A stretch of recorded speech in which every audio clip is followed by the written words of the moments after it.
괜찮아요? 괜찮은지 한번 봐주세요. 네. 그래서 제대로 돼 있나요? 정면으로 돼 있나요? 그죠? 약간 틀어져 있는 그죠? 네. 제가 딱 보니까 뭔가 틀어져 있어서 네. 분명히 정면이었는데 네. 그래서 용서를 영어로 하면 forgive인데 멀리 주다예요. 이해가 잘 안 되시죠? 저도 이거 보고서 왜 용서가 멀리 주다일까 고민했어요. 근데 이런 예화가 있더라고요. 제가 설명해 드리겠습니다. 한 나라에 왕과 충성스러운 신하가 있었어요. 굉장히 충성스러운 신하. 그러니까 왕의 최측근이었겠죠. 근데 어느 날 이 신하가 큰 잘못을 한 거예요. 왕이 어떻게 느꼈을까요? 아주 큰 배신감을 느꼈겠죠. 네가 감히 나에게 그런 짓을 해? 용서할 수 없어. 그래서 왕은 화가 났고 신하를 처벌하려고 했습니다. 신하의 모든 재산을 몰수하고 그를 감옥에 가두려고 했죠. 그런데 시간이 조금 흐르면서 생각해 보니까 그동안 신하가 해왔던 일들이 너무나도 많았던 거예요. 그리고 동시에 너무나도 충성스러운 왕의 신하였기 때문에 그 왕과 함께 해왔던 시간들이 너무나도 소중했던 거예요. 그래서 왕이 고민하다가 그가 그 올라왔던 화가 누그러지면서 그 신하를 어떻게 했냐면 재산을 그대로 보존해 주는 건 동시에 멀리 떠나보냅니다. 그러니까 왕이기 때문에 그 잘못에 대해서 처벌은 해야 되지만 뭘 보여준 거예요? 공의를 보여줬지만 사랑과 함께 보여준 거죠. 그래서 forgive가 멀리 주다. 멀리 보냄과 동시에 그 재산을 준 거예요. 그러니까 살아갈 수 있게 만들어준 거죠. 여러분, 그래서 용서에는 뭐가 필요하냐면 사랑과 공의가 필요합니다. 그래서 하나님께서도 우리를 용서하실 때 누구를 보내신 거예요? 예수님을 보내신 거예요. 우리를 심판하셔야 되지만, 공의가 필요하니까 우리를 심판하셔야 되지만, 우리를 사랑하시기 때문에 아들을 대신해서 주신 거예요. 그래서 공의와 사랑이 있어서 우리가 이 자리에서 하나님을 예배할 수 있는 거죠. 이것이 용서라는 것입니다. 여러분, 용서라는 영역은요, 어느 누구도 쉽지가 않아요. 그렇죠? 나에게 잘못한 사람을 너 그렇게 용서하는 게 얼마나 어렵습니까? 그런데 또 반대로 누구든지 할 수 있는 게 용서예요. 용서에 아주 중요한 특징이 있는데 그게 뭐냐면 저를 좀 따라 하시겠습니다. 자발적인 마음의 태도. 네, 용서는요, 자발적인 마음의 태도가 필요해요. 그러니까 내가 하고 싶어서 하지 않는 이상은 용서가 안 이루어진다는 거예요. 왜 그럴까요?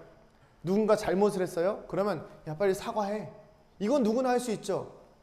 근데 야, 용서해줘. 그럼 용서가 됩니까, 여러분?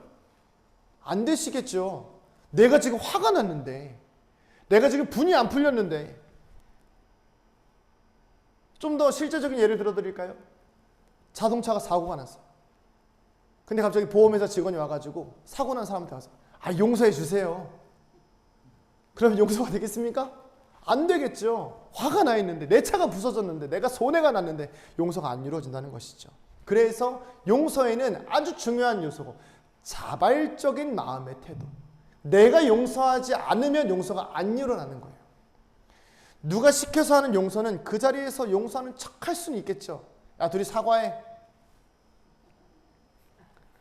마음은 전혀 안 이루어진다는 것이죠. 특별히 이 우리 기독교의 본질은 사랑이에요. 그리고 이 사랑이 기반이 된 여러 가지 삶의 요소들 가운데 한 가지가 바로 이 용서인데, 이 용서가 이루어지는 상황에는 두 가지의 상황이 있죠. 한 사람은 용서를 받아야 하고, 한 사람은 용서를 해줘야 된다는 거예요. 자, 그렇다면 오늘 우리가 여러분들이 누구나 다 용서해야 될 사람들이 있을 거예요. 아니면 앞으로 용서를 해야 될 상황이 생길 수도 있고요. 아니면 내 자신을 여전히 용서하지 못하고 있을 수도 있어요. 인생을 살아오면서 내가 너무 실증이 나죠. 그럼 내가 용서가 안 될 때가 있잖아요. 그럼 우리는 과연 어떻게 해야 되는가? 같이 말씀을 통해서 나눠보길 원합니다. 먼저 3절입니다. 같이 한번 읽어볼게요. 시작. 너희는 스스로 조심하라. 만일 형제가 죄를 범하거든 경고하고 회개하거든 용서하라. 아멘. 먼저 예수님께서 너희는 스스로 조심하라 라고 말씀하고 있습니다. 용서에 관한 말씀인데 스스로 조심하라는 건 뭐예요? 피해를 당한 사람에게 말하는 거예요. 너희가 용서를 해야 될 만한 상황이 생겼을 때 스스로 조심해라. 과연 무엇에 대해서 조심하라고 말씀하시는 걸까요? 뒤에 말씀을 통해서 유추해 보면 이렇습니다. 형제가 아니면 내 주변의 이웃들이 누군가가 나에게 잘못을 했을 때에 용서하지 못하고 분노를 마음에 품는 것에 대해서 스스로 조심하라 라고 말씀하시는 거예요. 여러분, 용서하기에 앞서서 우리가 먼저 경계해야 될 것은 무엇이냐면 바로 상대방의 잘못이나 실수를 통해서 내 마음에 들어오는 분노와 미움과 같은 감정들이에요. 이걸 예수님은 스스로 조심하라 라고 말씀하고 계신 겁니다. 왜 그럴까요? 화가 나면 어떻게 되죠? 화가 나면 상대방이 아무리 미안해요 이래도 어떻게 되죠? 이 사람 미안하면 미안한 짓을 왜 했어? 그러죠. 도대체 뭐가 미안한지는 알기나 해? 그러죠. 왜 그럴까요? 내 마음에 화가 가라앉지 않았기 때문에. 근데 그 분노는 뭐죠? 나를 깎아먹는, 나를 죄짓게 만드는 요소이기 때문에 예수님은 너희가 먼저 그 분노로 인해서, 너희가 먼저 그 화로 인해서 스스로 죄짓지 않게 조심하라 라고 말씀하시는 거예요. 자, 우리가 스스로 조심한 다음에 가져야 되는 태도는 무엇입니까? 그 다음에 스스로 조심하라. 그 다음에 죄를 범하거든 경고하고 회개하거든 용서하라입니다. 죄를 범하거든 경고하고 회개하거든 용서하라. 이 경고한다는 것은 무엇을 의미일까요? 너 똑바로 해. 이게 아니에요. 너 한 번만 더 가만 안 놔둘 거야. 이게 아닙니다. 제가 아이들하고 이렇게 있다 보니까 이런 이렇게 좀 어리광스러운 표현을 좀 쓰지만 좀 이해해 주시기 바랍니다. 가만 안 놔둘 거야. 이런 말이 나오는 게, 이런 경고는요 상대방의 실수를 조목조목 꼬집어낸다는 게 아니에요. 경고하라는 의미는 그 상대방의 잘못을 스스로 깨닫고 뉘우칠 수 있도록 그 잘못에 대한 분위기를 환기시켜 주라는 거예요. 예를 들면 이런 상황이 되겠죠. 어떤 문제가 생겼어요. 그럼 내가 상대방에게 혹시 뭐 나에게 실수한 건 없습니까? 그럼 뭐 무슨 말이에요? 이렇게 하겠죠. 근데 그런 상황이 아니라 누군가가 나에게 잘못을 했을 때에 그 잘못을 얘기할 수 있는 상황이 생겼을 때에 그 잘못을 깨우쳐 주라는 거예요. 자, 근데 여러분, 가족들 간에 또 이런 부부 간에 또 연인 간에 아니면 뭐 회사의 직장 동료들이나 이런 사소한 말다툼이 있다가 처음에 있다가 갑자기 확 커지는 경우가 있죠. 왜 그런 줄 아십니까? 지금 당장의 문제만 가지고서 이 문제를 다스려야 되는데 1년 전, 2년 전, 5년 전, 10년 전 연애할 때 다 끄집어내서 뭐 하는 거예요? 그때 알아봤어야 돼 막 이러면서 내가 그때 알아봤어야 돼 막 당신 그때도 그랬잖아. 5년 전에도 그러더니 왜 또 그렇게 하는 거야? 아니 몇 달 전에도 그러더니 왜 똑같은 잘못을 저지르는 거야? 그러면 처음에 잘못한 사람이 처음에는 진짜 미안하다가 어떻게 되죠? 아니 도대체 왜 그때 잘못을 꺼내버려가지고 또 나를 화를 나게 만들어? 그 반대로 역전되죠. 내가 말을 잘못했구나. 서로 뭐가 되는 거예요? 계속해서 화가 나게 되는 거죠. 그래서 여러분, 우리가 스스로 상대방의 잘못이나 실수를 깨닫게 해줄 때에는 스스로 조심한 상태에서 해야 됩니다. 이게 정말 중요해요, 여러분. 용서와 화해의 관계가 이루어지길 원하신다면 이 스스로 조심한 상태가 굉장히 중요한데 어떻게 해야 될까요? 화가 나거나 분노한 상태에서 그 사람과 대화를 하는 것이 아니에요. 그래서 그 순간이 조금 지나고 그 마음을 좀 가라앉히고 내 감정도 가라앉고 상대방도 그 실수를 했을 때의 그 당황함. 여러분, 사람이 실수하면 뭐 하는 줄 아세요? 변명해요. 그래서 변명이 계속 커지면 뭐가 돼요? 싸움이 되는 거예요. 그러니까 상대방도 자신을 좀 돌아볼 수 있는 시간을 좀 갖게 되고, 그리고 나서 그 다음에 대화를 하는 거예요. 그래서 스스로 조심하라 라는 거죠. 제가 아내와 결혼해서 이제 7년 차, 이제 연애까지 합치면 거의 이제 10몇 년째 같이 인생을 살아오고 있는데, 갈등이 없을까요? 있어요. 처음에는 예전처럼 그냥 계속 부딪혀서 싸웠어요. 내가 오라, 내가 오라, 네가 틀렸어, 서로 막 싸우죠.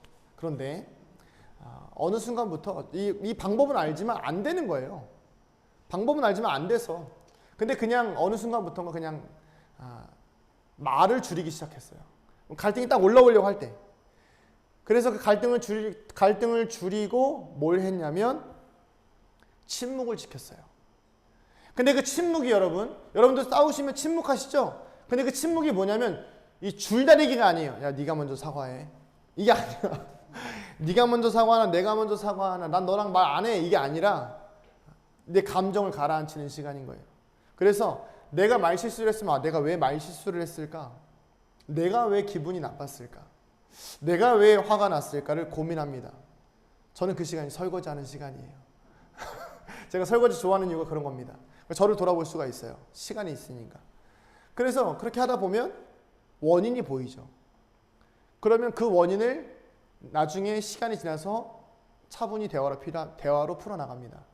사실 그때 아까 내가 그랬던 건 내 아래에 있는 자존심이 너무 세서 나도 모르게 내 자존심을 세웠어. 미안해. 아내도 이야기합니다. 나도 그런 부분이 없지 않아 있었던 것 같아. 그러면 어떻게 되죠? 크게 싸움 날 것들이 그냥 잔잔하게 끝나버립니다.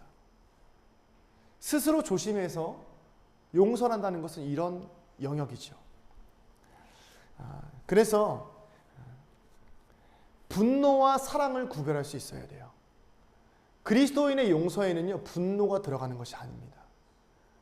세상의 용서에는요, 분노가 들어가서 사랑으로 바뀌지만 그리스도인의 용서에는요, 분노는 예수님께 맡기고 사랑으로 그 사람과 대화를 하는 거예요. 그래서 그 사람에게 경고할 때, 그러니까 그 사람과 대화를 할 때 내 감정이 상대를 향한 분노인지, 내가 너를 완벽한 논리로 짓이겨주겠어, 이 완벽한 분노인지, 아니면 상대방이 다시는 그 잘못을 하지 않기를 간절히 바라는 마음에 하는 사랑의 대화인지를 잘 구분하셔야 됩니다. 자, 이런 과정을 거쳐서 상대방이 자신의 잘못을 인정하고 깨달았다면 어떻게 해야 될까요? 용서해 주는 거예요. 용서해 주면 되는 겁니다. 여러분, 용서가 이렇게 쉽습니다. 이런 상황에서 용서는 쉬워요. 왜 쉬울까요? 이미 내가 용서할 수 있는 마음을 가지고 상대방과 대화를 하잖아요. 그죠? 그러면 용서가 쉬운 거죠. 자, 여러분들의 마음에 이 사랑에 기반한 용서를 할 수 있는, 스스로 조심해서 사랑에 기반한 용서를 할 수 있는 이 마음의 그릇이 만들어지기를 주님의 이름으로 축복합니다. 이게 정말 중요해요. 자, 근데 이 그리스도인의 용서는 여기서 끝나지 않아요. 그 다음에 또 있습니다. 4절을 한번 읽어보겠습니다. 시작. 만일 하루에 7번이라도 내게 죄를 짓고 7번 내게 돌아와 아멘. 여러분, 한두 번 잘못을 하면 뭐 용서할 수 있지만 이 반복되고 지속적인 잘못 앞에서 우리는 어떻게 해야 될까요? 여기서 내가 회개하노라, 이거는요, 진짜 잘못을 인정하는 거예요. 나 좀 정말 죄송해요, 용서해 주세요. 이 회개를 의미해요. 완전히 돌이키는 거거든요. 근데 한두 번이 아니라 몇 번이요? 7번. 하루에 7번이요. 그런데 그 7번이라도 예수님 어떻게 하라고요? 용서해라. 이 말씀과 비슷한 말씀이 하나 있죠. 여러분 잘 알고 있는 말씀. 우리 같이 한번 이걸 읽어볼까요? 마태복음 18장입니다. 시작. 그때에 베드로가 나와 이르되 주여,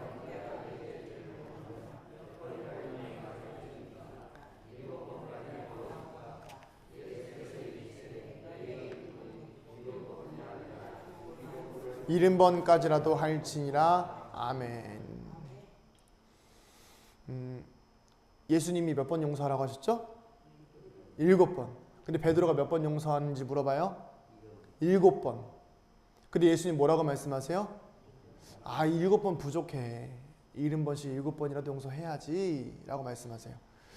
보시면서 이제 왜 7번? 예수님 약간 베드로한테 약간 이렇게 더 이렇게 뭐랄까요? 이런 편이 감이 어울릴지 모르겠지만 더 거만하게 말씀하신 거 아닌가? 베드로가 7번 얘기했으면 충분한 거 아닌가? 이렇게 생각하실 수 있죠. 근데 의미가 달라요. 잘 들어보세요. 당시에 이 베드로가 한 7번은요. 대단한 건 맞아요. 왜냐하면 당시에 유대의 랍비들, 그러니까 선생님들이 알려주는 그 용서의 법칙 중에는 최대가 몇 번인 줄 아세요? 최대 용서할 수 있는 횟수가 3번이에요. 그러니까 3번 용서하고 나면 4번째부터 뭐 해도 된다? 화내도 된다 이거죠. 그러니까 베드로는 뭘 의미한 거예요? 예수님 유대 랍비들, 선생님들은 한 3번 정도 용서하라고 하는데 그래도 저는 예수님의 제자이니까 관대하게, 아주 관대하게 한 7번 정도 용서하면 8번째부터는 화 좀 내도 되지 않겠습니까? 이거예요. 그러니까 예수님 뭐라고 말씀하시는 거예요? 아니야. 7번뿐 아니라 7번씩 70번. 그러니까 즉 490번, 491번째 화내라는 것이 아니라 계속해서 끊임없이 용서해야 돼 라고 예수님 말씀하고 계신 거예요. 베드로의 마음에 뭐가 들어가 있는 거예요? 용서에 관해서도 자신의 생각과 자신의 의지와 관대함이 들어가 있는 거예요.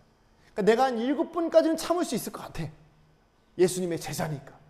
8번부터는 도저히 못 참겠다. 이게 이 오늘 본문에서 나오는 베드로의 의도예요. 자, 그럼 예수님께서 말씀하시는 이 본문에서 나오는 7번은 어떤 의미를 가지고 있습니까? 성경에서 7은 완전수를 의미해요. 그렇기 때문에 예수님이 용서하는 이 7번씩 하루에 7번 죄를 짓더라도 그 사람이 너에게 진심으로 회개한다면 그 사람을 용서해줘라 라고 하는 말씀의 의미는 그 사람이 너에게 진심으로 회개한다면 7번이 아니라 무한대로 계속해서 용서를 해주라는 의미예요. 자, 그럼 여러분 제가 고민해봤거든요. 내가 7번 용서할 수 있을까? 전 솔직히 안 될 것 같아요. 그릇이 작아요. 근데 예수님을 닮아가려면 해야 되는 거죠. 여러분들이 저한테 잘못을 하시면요. 보세요. 여기 이제 한 20분 좀 넘게 앉아 계신데 한 분씩만 오늘 하루 저에게 와서 잘못을 해보세요. 그럼 제가 한 요 정도까지는 용서가 되겠죠. 여기서부터는 용서 안 되는 거예요. 도대체 저한테 왜 그러세요? 이러겠죠. 그만 좀 하세요. 이러겠죠. 왜 그럴까요? 제가 그릇이 작아서 그래요. 근데 여러분, 그럼에도 불구하고 예수님은 우리에게 끝없이 용서하라고 말씀하고 계세요. 왜 그래야 될까요? 왜 그렇게 해야 할까요? 그 이유는 너무나도 명확합니다. 우리가 그 끝없는 용서를 이미 받았기 때문에 그래요. 누구한테요? 하나님한테. 예수님한테. 우리가 이미 그 끝없는 용서를 받았기 때문에 이제 우리는 그 용서를 가지고 살아가야 되는 거예요. 너무나도 간단한 이유죠. 우리가 같이 이 말씀 한번 읽어볼게요. 마태복음 18장 35절입니다. 시작. 너희가 각각 마음으로부터 형제를 용서하지 아니하면 나의 하늘 아버지께서도 너희에게 이와 같이 하시리라. 아멘. 우리가 끝없이 용서를 받고 있는데 예수님께서 이 말씀을 하시네요. 근데 이 말씀 앞에 있는 예화가 있는데 그 예화가 뭐냐면 바로 우리가 잘 알고 있는 1만 달란트 빚진 자의 비유예요. 요즘으로 해석하면 이렇게 말씀드리면 되겠습니다. 어떤 사람이 한 400억 정도를 빚졌어요.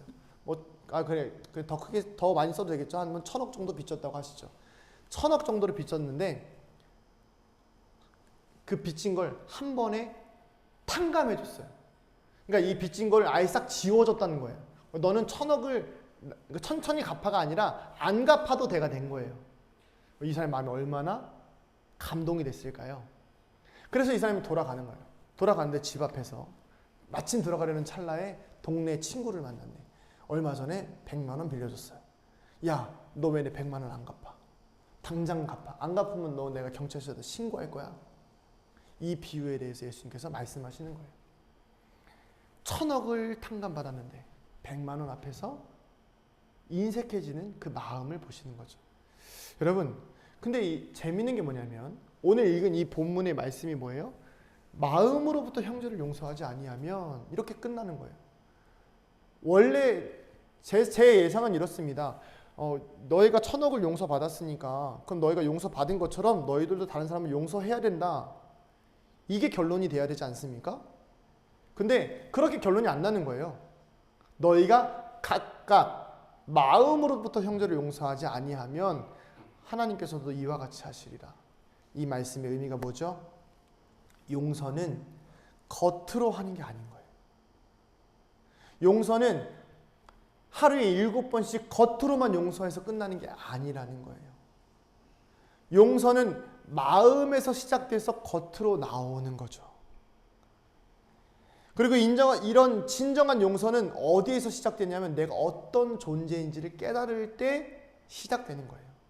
그래서 이 용서가 가능할 수 있는 이유는 우리가 이미 예수 그리스도의 십자가의 사랑으로 끊임없이 용서함을 받고 있기 때문에 그 은혜를 경험한 너희들이라면 하루에 70번이건 1000번이건 10,000번이라도 많은 사람들을 용서할 수 있는 은혜가 너희 안에 있다 없다?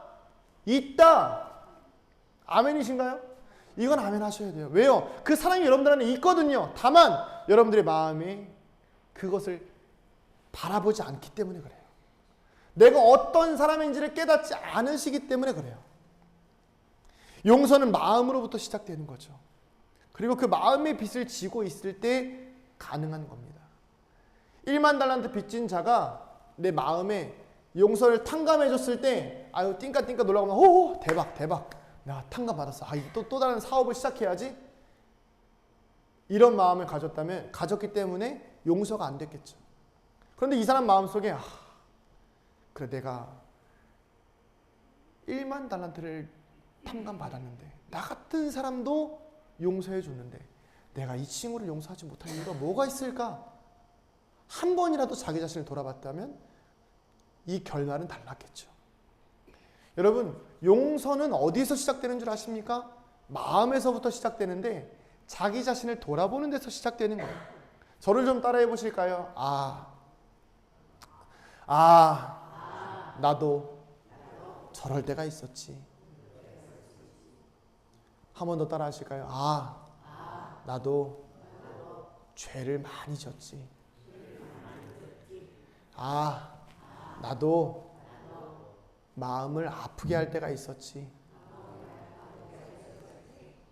여러분, 이렇게 생각하시고 내게 상처 준 사람들을 생각해 보시면요. 용서하지 못할 이유가 있을까요? 하나님 아버지의 마음을 안다면, 그리고 하나님이 우리가 늘 하나님 앞에서 실수하고 잘못하고 넘어지고, 그 이스라엘 팔레스타인 보세요. 하나님이 세우신 그 선한 민족인데 자기들끼리 싸우고 있어요. 서로 하나님의 선민이라고 생각하면서. 그렇게 싸우고 있는데도 불구하고 하나님은 단 한 번도 우리를 용서를 안 해보신 적이 없어요. 하나님은 계속해서 우리를 용서하고 계신 거예요. 끊임없이. 그런 하나님의 사랑을 받는 우리의 마음을 성령께서 오늘 깨닫게 해주시면, 여러분, 용서하지 못할 이유가 무엇이겠습니까? 여러분, 그렇기 때문에 용서는 믿음의 표현이에요. 왜 믿음의 표현인지 아십니까? 내가 죄사함을 받았다는 확신이 있어야지만이, 내가 죄사함의 은혜를 받았다는 이 확신이 있을 때에만이 그 은혜를 기억하고 나도 용서받았으니까 상대방을 용서할 수 있는 거예요. 그 마음에는 무엇이 있습니까? 겸손이 있는 거예요. 지난주에 나왔던 말씀, 그래 내가 낮아질 수밖에 없는 거죠. 그 겸손의 마음에 무엇이 있는 거예요? 그리스도의 사랑을 받은 따뜻한 온유함이 있는 거예요. 그러니까 나도 용서할 수 있는 거죠. 내 안에 넉넉함이 생기니까 품을 수 있는 거예요. 가끔씩 그런 이야기 하실 수 있죠. 목사님, 나는 저런 사람처럼 그렇게 못되진 않았어요. 나도 잘못하며 살아가지만 저놈처럼 저렇게 못되진 않았습니다. 그렇게 이야기하죠. 근데 여러분, 그놈이랑 차이가 뭡니까? 그놈이 그놈이죠. 똑같아요. 왜요? 그 사람도 하나님이 사랑하는 사람. 그 사람도 죄인이었지만 구원받은 사람. 나도 죄인이었지만 구원받은 사람. 인간의 시각으로 보면 모든 사람이 다 용서받지 못할 사람이겠지만 하나님의 시각으로 보면 그 누구도 용서받지 못할 사람이 없는 거죠. 그 사랑을 받은 우리가 용서를 해야 되는 거예요. 예수님은 그런 우리를 위해서 용서를 넘어서 생명까지 주셨죠.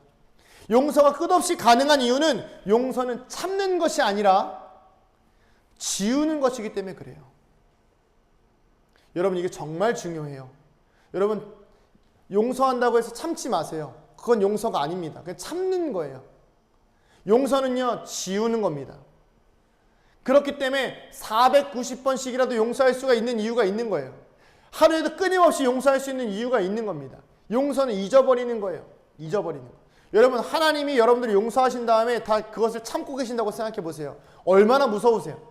그러나 하나님은 그것을 용서해버리신 것을 참으시는 것이 아니라 잊어버리신 거예요. 그러니까 매일매일 잘못하고 매일매일 회개해도 하나님은 매일매일 그 잘못에 대해서 지워버리시는 거예요.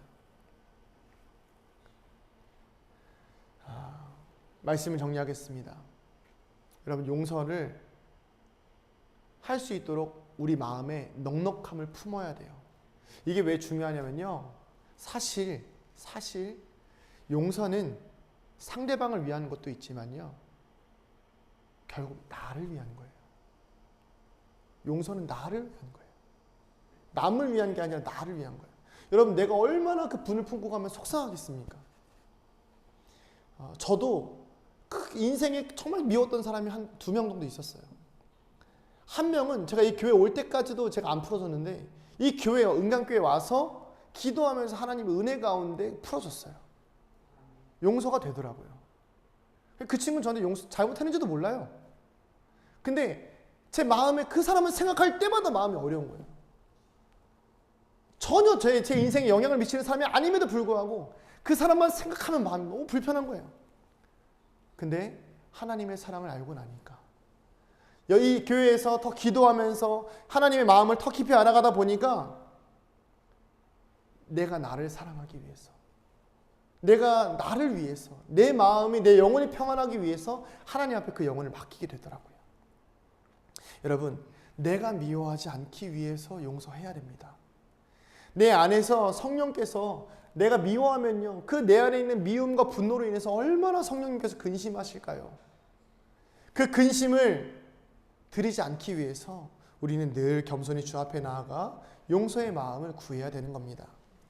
나의 모든 허물을 덮어주시는 하나님의 그 사랑의 용서를 경험한 우리가, 여러분, 오늘 이 시간에 같이 기도하실 텐데 내 남편을 용서하고 내 아내를 용서하고 그동안 인생을 살아오면서 수도 없이 인생에 겪었던 내 안에 상처를 줬던 사람들을 용서하고 또 내 부모를 용서하고 내 형제를 용서하고 이렇게밖에 할 수 없었던 그 인생에 나에게 그 정도밖에 줄 수 없었던 그 부모님들의 인생을 용서하고 그래서 그 허물을 덮어서 사랑의 용서를 베풀 수 있는 우리 모두가 되기를 소원합니다.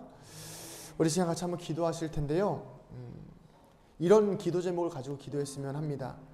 우리의 마음속에 여전히 용서하지 못하고 있는 사람들, 그래요, 알아요. 그 사람들만 생각하면 기도가 안 되는 것도 알고요. 그 사람들만 생각하면 마음이 불편해지는 것도 압니다. 근데 결국은 나를 위해서 용서해야 되는 거예요. 내 영혼이 살아나려면 용서해야 되는 거예요. 근데 내가 못하잖아요. 그러니까 누구를 의지해야 돼요? 성령님께 의지해야 돼요. 주님 도와주세요. 주님 도와주세요. 내가 못합니다. 도와주세요.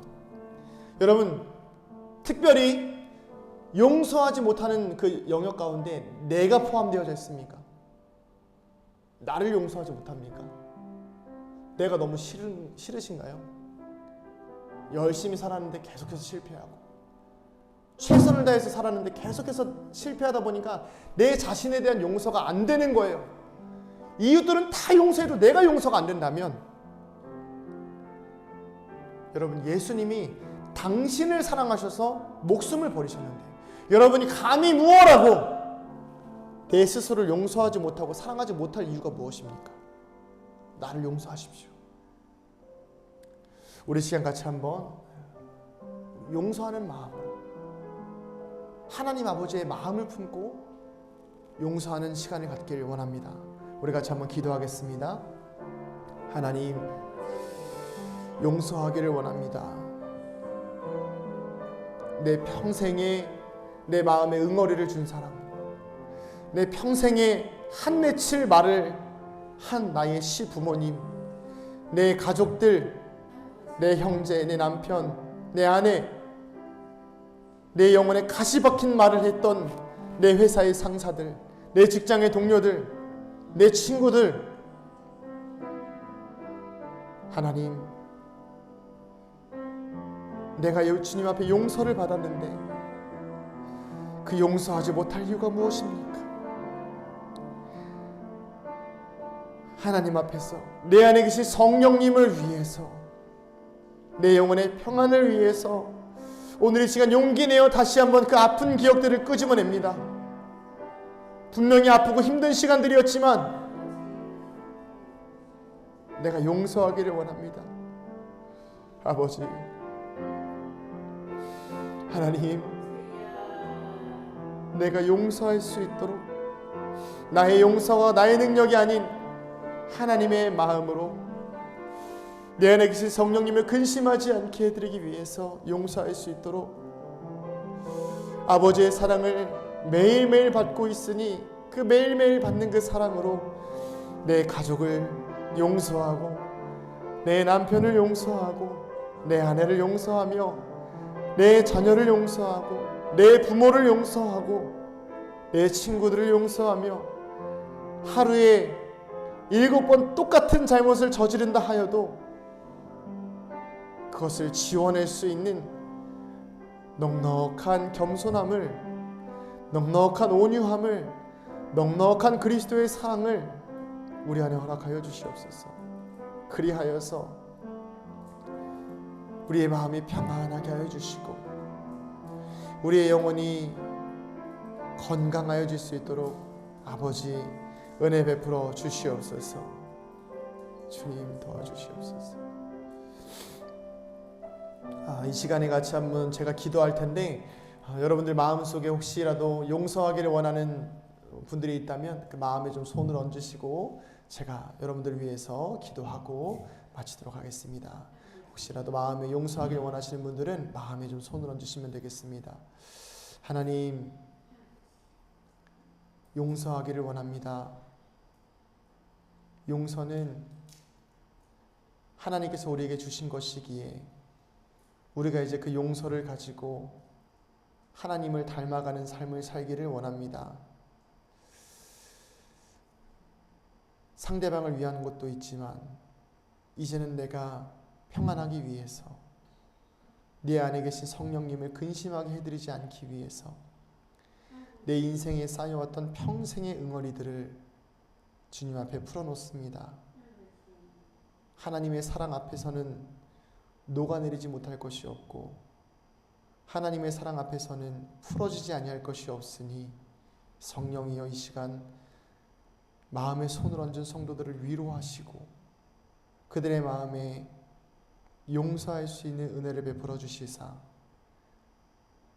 과거에 지나간 일들을 더 이상 참지 아니하고 이 시간 주 앞에서 지워내고 가볍고 개운한 마음으로 인생을 살아갈 수 있도록 용서할 수 있도록 은혜를 베풀어 주시옵소서. 우리의 기도를 들으시는 예수님의 이름으로 기도합니다. 아멘. 이제는 우리 주 예수 그리스도의 은혜와 하나님 아버지의 무한하신 사랑하심과 성령님의 감화, 감동, 교통, 충만하심의 은혜가 이 자리에 머리 숙인 사랑하는 주의 자녀들의 머리 위에 우리 은강교회 위에 이제로부터 영원토록 함께 하시기를 간절히 축원하옵나이다. 아멘.